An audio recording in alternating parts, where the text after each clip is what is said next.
Everybody give me a big old smile this morning. Oh, that ain't big enough. I'm going to have to tell a corny joke. I didn't want to have to, but now I'm going to have to. Let's see, this man and woman, they had been married about 40 years, and they were 60 years old. So they were celebrating their anniversary, and they were walking down the beach. And the woman happened to get kicked something, and she looked, and it was a lamp, a genie lamp. And so she picked it up, and sure enough, a genie popped out. Poof! He said, I'm going to grant each of you one wish. And so he said, what do you want, ma'am? She said, well, I always wanted to travel the world. She said, I'd like to go all over the world and see different sights. Poof! She had a big old handful of tickets and stuff, ready to go see the world. And so the genie said, well, how about you, sir? And he kind of got quiet, and he kind of whispered to the genie. He said, I'd kind of like to be with a woman 30 years younger than me. Poof! He turned into 90 years old. Anyway, you get what you wish for sometimes. I guess that's the moral of the story. But we're going to be starting in the 19th chapter this morning, verse number 1. And we're just about got this wrapped up. But verse 18, or chapter 18, I'll give you a quick review because it's been a couple weeks. But Jesus left the upper room, and he went into the Garden of Gethsemane, and he knew exactly what he was walking into. He didn't walk away from it. He walked straight toward it. And they asked him who he was, and he said, I am he. And when he said that, they all fell down. From the least to the greatest, they all just fell down like a bunch of dominoes. Well, Peter got in on the act, and he cut off one of the guy's ears, one of the soldier's ears, and Jesus said, no, we're not going to have that. And he picked it and picked the ear up and put it back on the man's head. And so Jesus was arrested, and he was taken to Annas. Then they passed him around a bit. They passed him to Caiaphas, to Herod, and eventually he made the circuit, and he came back to Pilate. And then he was questioned, he was slapped, and he was accused, but he stood steady, and he stood sovereign, and he stood unshaken. Meanwhile, Peter, he was warming himself by the fire, and he was trembling under pressure. And he denied Jesus 3 times. The rooster crowed, and it just shattered his heart when it did. John chapter 18 isn't disorder. It's the deliberate, powerful, purposeful march of a sovereign Savior choosing the cross. So now we'll get into chapter 19, verse 1. 19, verse 1. Then Pilate therefore took Jesus and scourged him. And the soldiers platted a crown of thorns and put it on his head. And they put on him a purple robe and said, Hail, King of the Jews! And they smote him with their hands. And Pilate therefore went forth again and saith unto them, Behold, I bring him forth to you, that you may know that I find no fault in him. So Pilate, he made a cowardly compromise. He stands there in the early morning light, he's pacing the floor, he's wringing his hands. He's like a man that's caught between two worlds.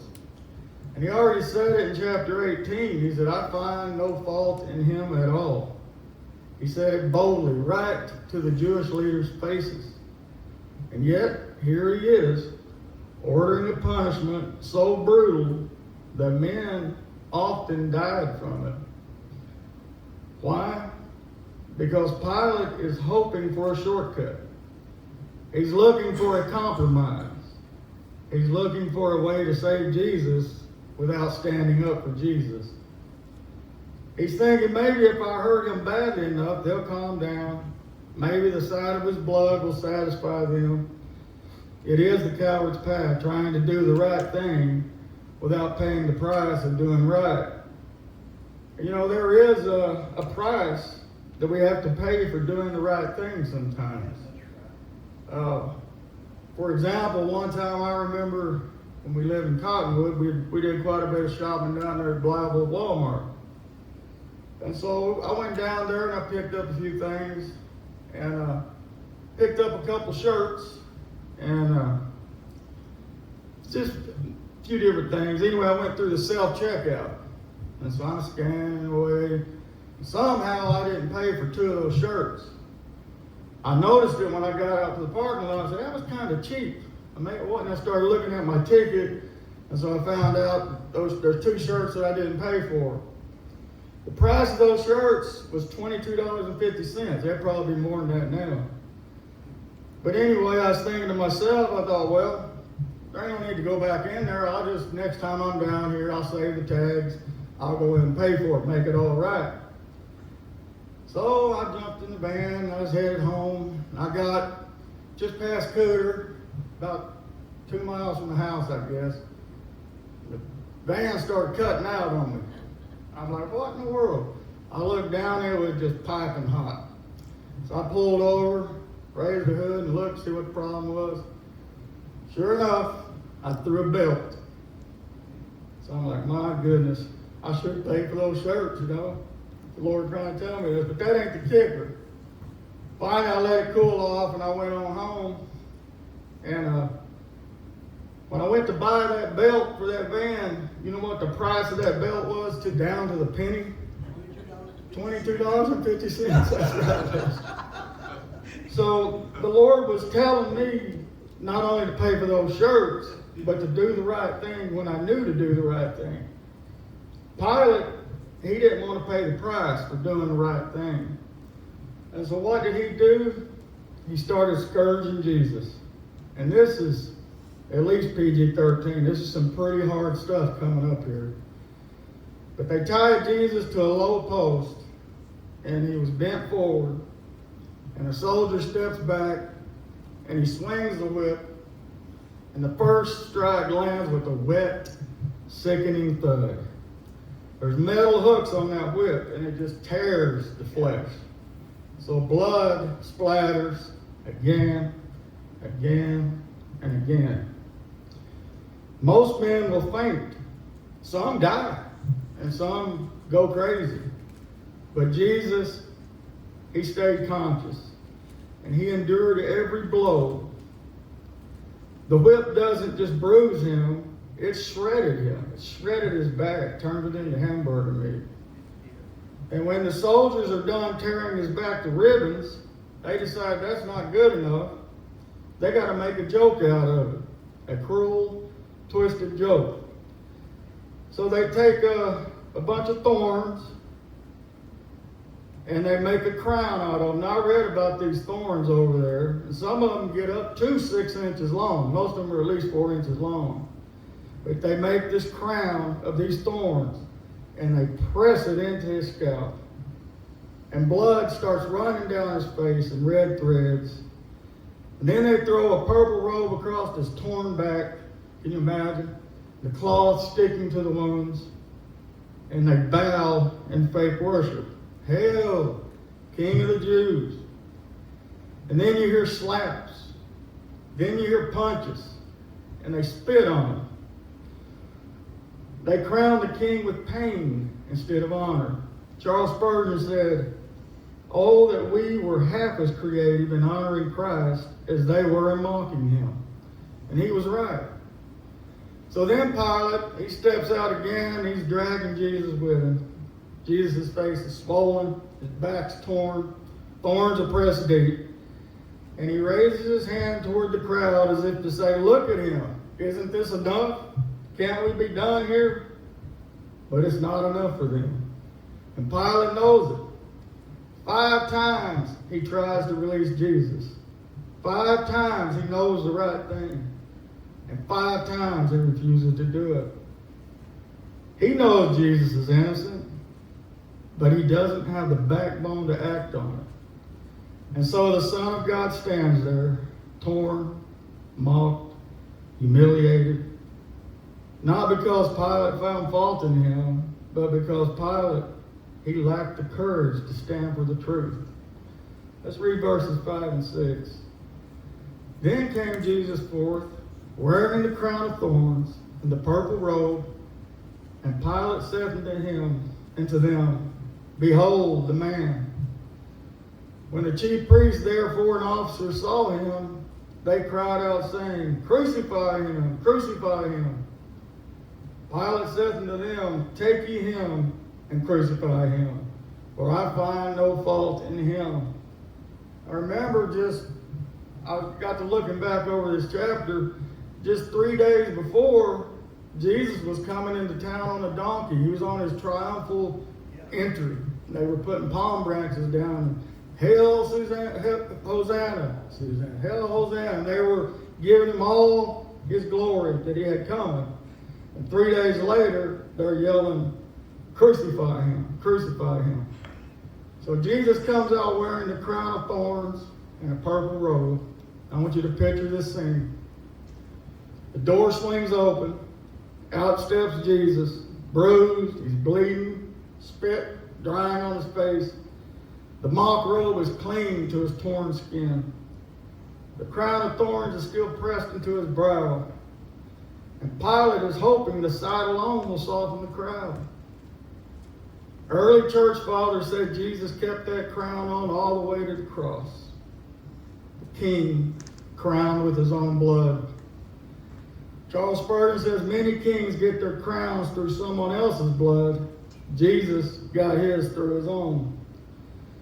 So Pilate, he thinks humiliation just might save Jesus. But humiliation is actually crowning him as the suffering king. He says, Behold the man. This is Pilate's unintentional sermon. Pilate steps forward and says, Behold the man. Now he means it sarcastically. He said, Look at him. Does this pitiful figure look like a threat to Rome? But here's the kicker.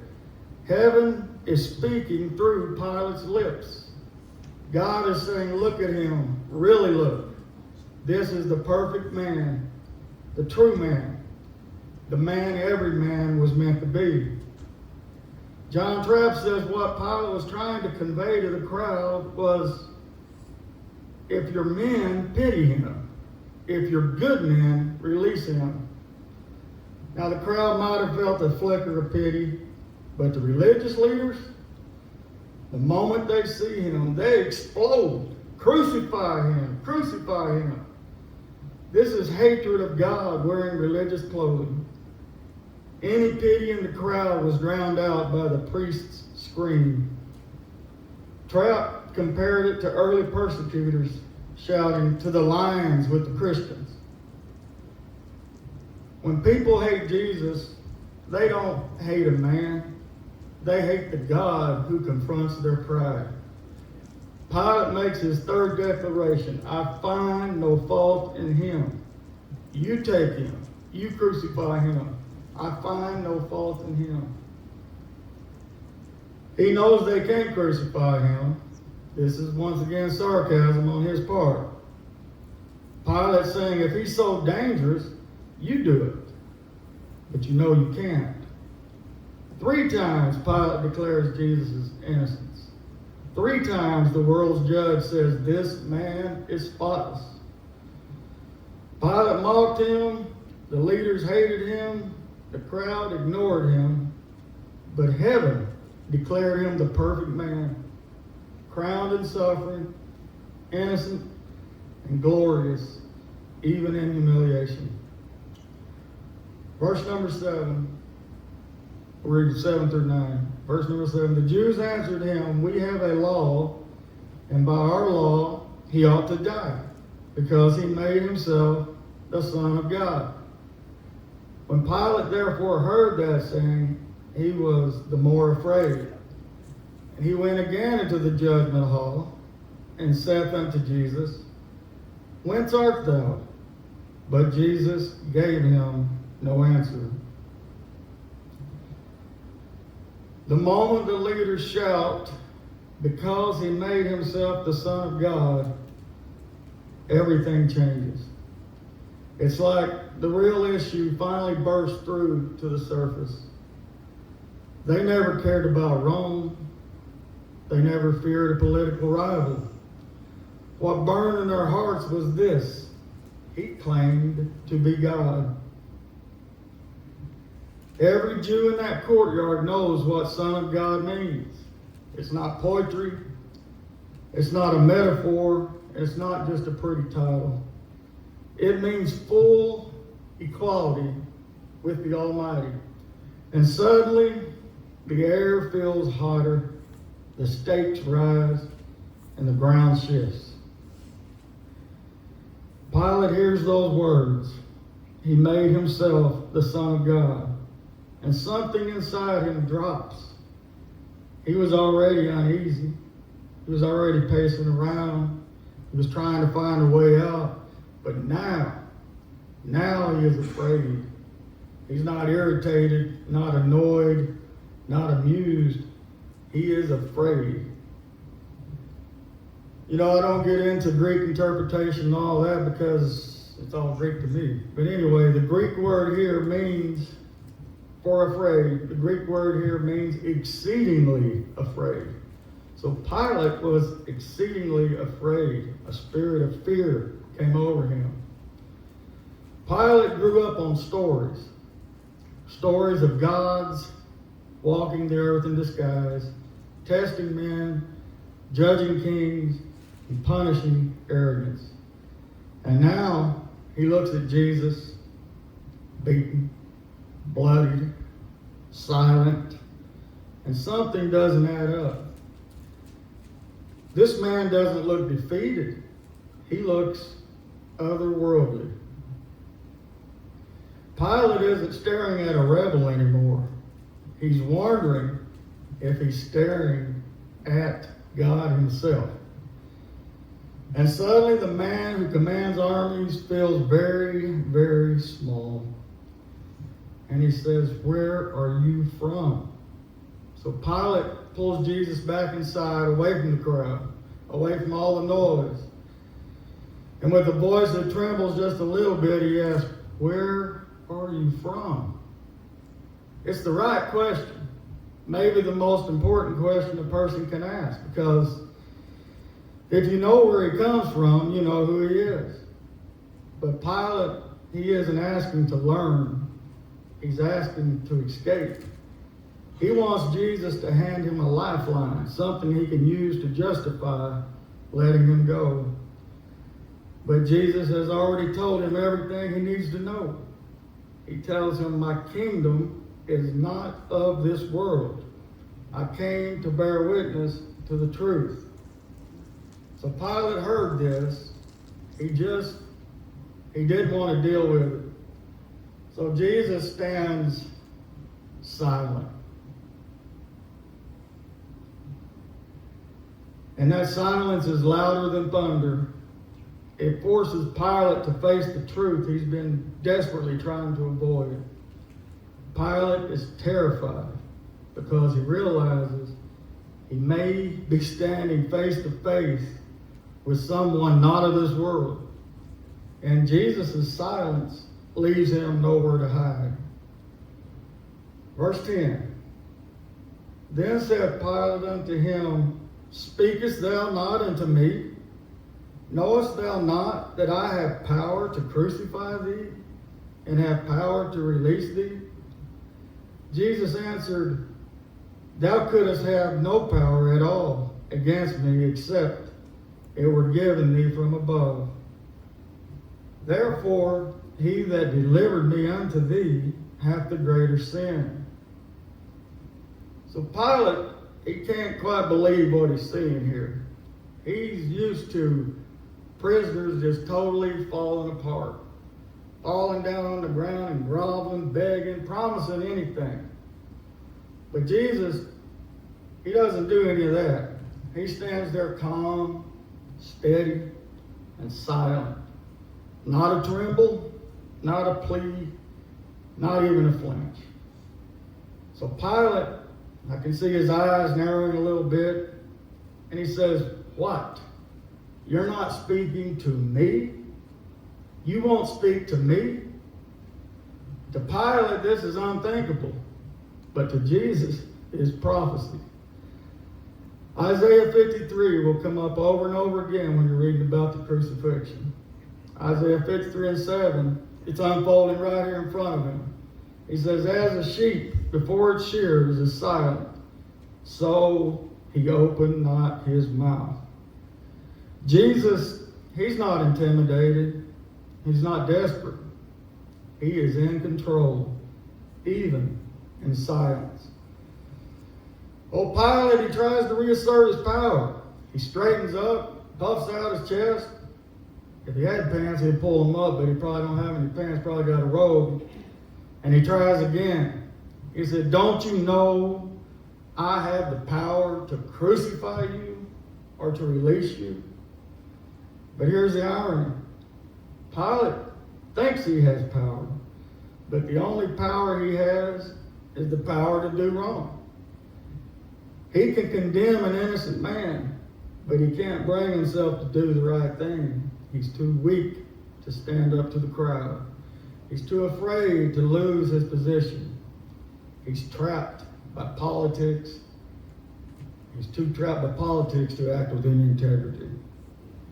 A man who says, I have the power to do what the crowd wants, is a man who has no power at all. And the same man who boasts of authority will soon wash his hands and say, I didn't really want to do this. That's not power. That's cowardice dressed up as authority. And then Jesus finally speaks, not to defend himself, but to teach Pilate what real authority is. Pilate, the only power you have is the power my Father loaned you. So Pilate, he thinks Rome sits on the top of the food chain, and Jesus gently corrects him. Pilate's authority is borrowed, it's temporary, it's limited, it's accountable to God. Jesus is the one standing there with true authority, even while wearing a crown of thorns. But Jesus, he doesn't let Pilate off the hook. Jesus says in verse 11, the one who delivered me to you has the greater sin. So Pilate is guilty. He's about to condemn the innocent Son of God. But someone else carries a heavier guilt. Judas, Caiaphas, religious leaders. I kind of tend to think the language is intentionally vague there. But Pilate is sinning. But the leaders who know the scriptures, know the prophecies, and know the truth, and still rejected Jesus, I tend to think they carry a greater weight. So Pilate asked him, why won't you talk to me? Don't you know who I am? Jesus stands there calm, steady as an oak tree. So Pilate tries it again louder this time. I have the power to crucify you or to release you. Jesus lifts his eyes, not scared, not shaken, but sovereign, and tells him once again, Pilate, the only power you have is the power my Father handed you. And in that moment, the governor of Judea realizes he's not staring at a victim, he's staring at a king. I'll read a couple more verses and I'll get out of y'all's way. Verse 12, and from thenceforth Pilate sought to release him. But the Jews cried out, saying, if thou let this man go, thou art not Caesar's friend. Whosoever maketh himself a king speaketh against Caesar. So when Pilate therefore heard that saying, he brought Jesus forth, and he sat down in the judgment seat in a place that is called the pavement, but in the Hebrew, Gabbatha. So you can almost see Pilate's hands are starting to shake a little bit. He's pacing back and forth, and he suddenly realizes that Jesus is innocent. Not just legally innocent, but unnervingly different from any prisoner he's ever judged. Matthew 27:19 talks about a message from his wife, breathless and trembling. That's what I'm looking for. says, have nothing to do with that righteous man. I suffer many things today in a dream because of him. And that rattles him. This Roman governor, cruel, he's hardened, he's used to blood and intimidation. He's suddenly spooked by a dream that he didn't even have. And John says, and from then on, Jesus' words in verse 11 hit Pilate right in the pride. Jesus had spoken of authority, of heaven, of a kingdom, not from this world. Pilate felt strangely flattered, almost respected by this prisoner who didn't grovel. So he tries harder, still harder, to release him. But the crowd smells weakness. You are no friend of Caesar. The trap snaps shut. Then the religious leaders play their trump card. They shout over the noise of the crowd, if you let this man go, you are not Caesar's friend. And that phrase hits Pilate like a spear. Yeah. Pilate wasn't impressive. He wasn't noble. He wasn't powerful on his own. He held his position because he married the emperor's granddaughter. And his whole career hung by a thread named Caesar. Humanly speaking, the mention of Caesar sealed Jesus' fate. He wanted so much to be a friend of Caesar, but Caesar was not his friend at all. So Pilate's trapped, not by truth, not by justice, but by fear. Fear of losing Rome, fear of losing position, fear of losing himself, and finally Pilate caves. He steps out onto the pavement, the Gabbatha, an elevated stone platform reached by steps. So he walked all the way up there. It's out over the crowd a little bit. It's the judgment seat, high above the crowd. And it's meant to project Roman authority. But on this day, the roles are reversed. Pilate, he climbs those steps like a man walking to his own sentencing. He sits down, but he doesn't look like a judge. He looks like a man defeated by his own cowardice. He brings Jesus out, bloody, silent, regal in suffering, and presents him before the crowd and the judgment seat. But heaven sees the scene differently. Pilate thinks he's judging Jesus. The crowd thinks they're judging Jesus. Rome thinks it's judging Jesus. But in truth, Pilate is the one on trial. His character is exposed. His fear is exposed. His soul is exposed. And the verdict is written in the silence of the Savior standing before him. Pilate wasn't a monster. He was a coward. And cowardice can crucify just as surely as hatred. The crowd knew his weak spot. The enemy always does.